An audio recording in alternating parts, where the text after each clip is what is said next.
48 heures après la réunion stratégique de membres du Présidium présidée personnellement par la haute autorité politique de l'Union sacrée de la Nation, Félix-Antoine Tshisekedi Tshilombo, il avait été institué une commission spéciale pour procéder à une révisitation, article par article, de la charte de l'Union sacrée de la Nation. Ce lundi 4 août 2025, les membres désignés par la haute autorité politique se sont réunis pour amender cette charte. Sous la présidence du secrétaire permanent de l'Union sacrée de la Nation, le professeur André Mbatabé Toukoumé Soumangu, dans une atmosphère empreinte d'un esprit démocratique, avec une participation active de membres du Présidium, chacun a eu l'opportunité de s'exprimer et de partager ses idées pour enrichir la charte de la plateforme présidentielle. La glace est tombée. La glace est tombée parce qu'il y avait beaucoup de spéculations.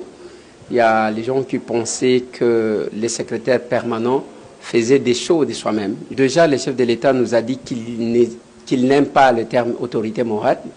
Et ça, ce sont ses propres mots. Alors, les gens qui s'écolent trop à la qualification d'autorité morale évoluent un peu en dysfonctionnement avec la vision du chef de l'État. Et ça pose déjà problème.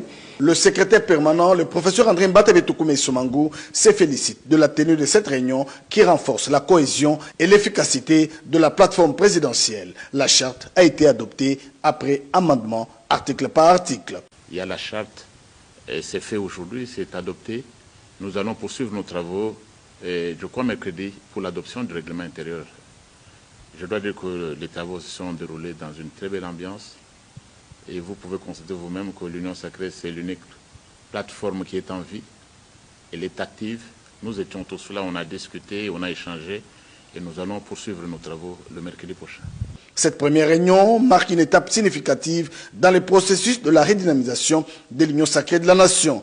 Tous aspirent à la création d'un cadre politique plus solide et représentatif pour les pays derrière le président de la République, Félix-Antoine Tshisekedi Tshilombo, visionnaire de l'Union sacrée de la Nation.